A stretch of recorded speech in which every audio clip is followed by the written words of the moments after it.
Hi, it's Wednesday with Wilna again. And today I'm working with these cut files again.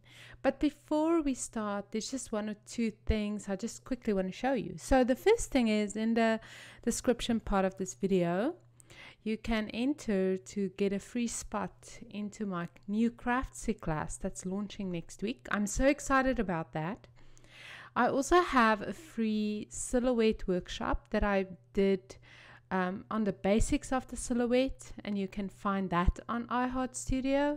And then lastly, this is the bundle that I've been working with the last 2 weeks, today and next week, and you can find it on iHeartStudio.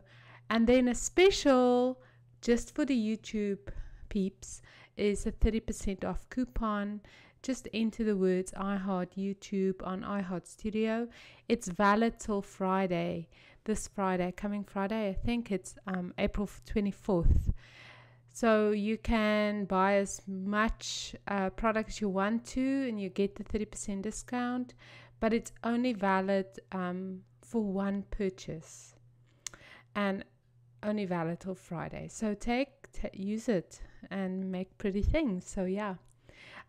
So today this 4 weeks, last 2 weeks today and next week, I'll be working with backgrounds. So I created this beautiful cut file for my art journaling products, and I just loved it, and it was in such a good condition that I thought it would be a waste not to use it on a scrapbook page. So first of all, I'm going to use a little bit of gesso, and this is taking a page out of my art journaling experience, my vast experience in art journaling. Just add a touch of gesso on your page and scrape it down with a card.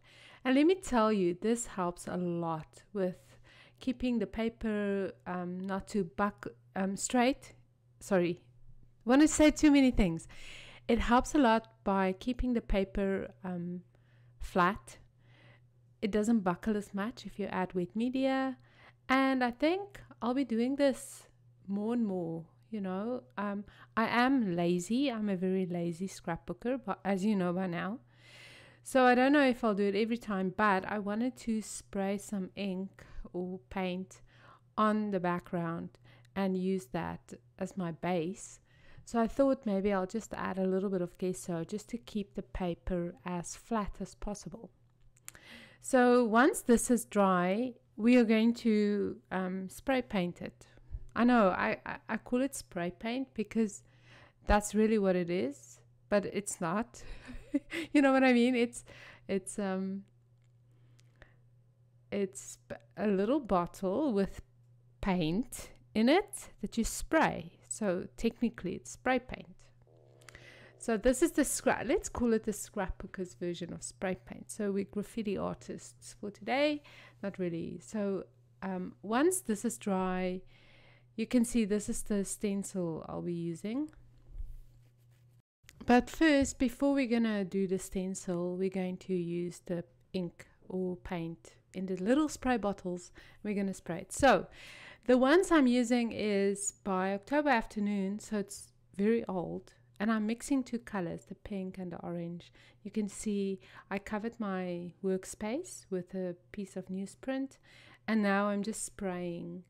And honestly, you can use any color you want to. And I just used like two colors, and they're blending. And you can see if you use your hot tool to dry it, how the paints react to that. So that's actually quite fascinating, and I kind of liked the idea of how it worked.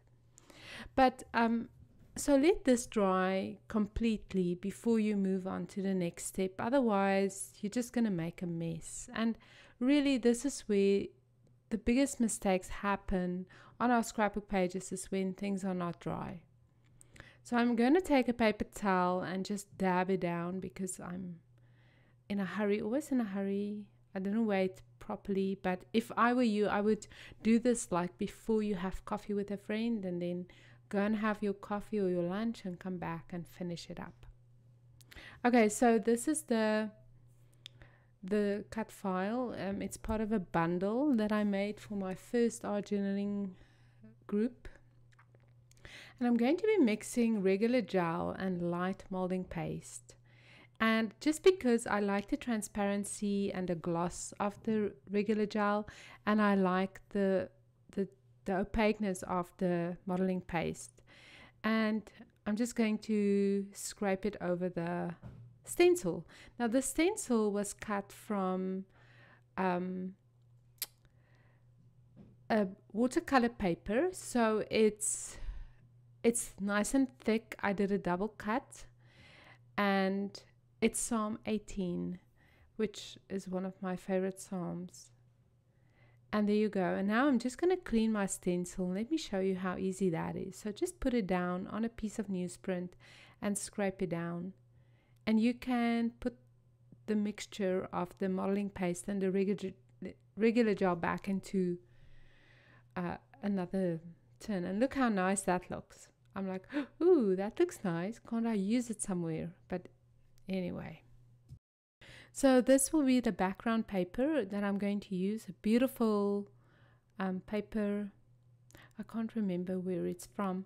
I know a couple of weeks I said I get it wrong. Okay, so I really appreciate it if you email me and say, hey, this paper is not by Maggie Holmes, it's by Dear Lizzie, or it's not by Dear Lizzie, it's by Maggie Holmes. So I always, I don't know, I get it wrong. I think this background paper is by My Mind's Eye, and I mean, it's actually a beautiful paper to be covering up, so don't judge me, okay? Just don't judge me. But I do love the little bit of gold and texture from the back, and I'm just flattening it out. You can see how lovely it looks, the texture of that script or something. And now I'm just going to finish my page with a couple of embellishments. So I'm using the OK, and funny, the Tia, it's my eldest girl, Tia, and she absolutely loved The Fault in Our Stars. We're all big John Green fans in our home, and in The Fault in Our Stars, they always say, okay, okay. So that's kind of where that comes from. I'm using the Heidi Swap frames, and I'm just going to layer some embellishments there. We'll see what works, what doesn't work. And funny enough, also, when I took the photograph, she had this beautiful black and white striped t-shirt on, and so I just had to use the black and white striped little Polaroid frame just to match that. And I think that's really a little pop in there. You'll see in a second.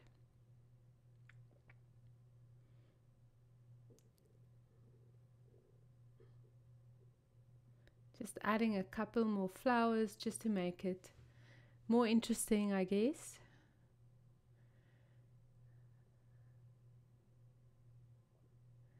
And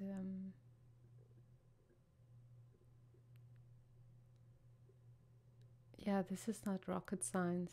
And I'm using hot glue as usual. And there's the black and white frame. And look how much it really makes a difference. Don't you agree? It just makes it pop. So just that touch of black and white. So there you go. The layout is basically done. This was a very, very simple layout.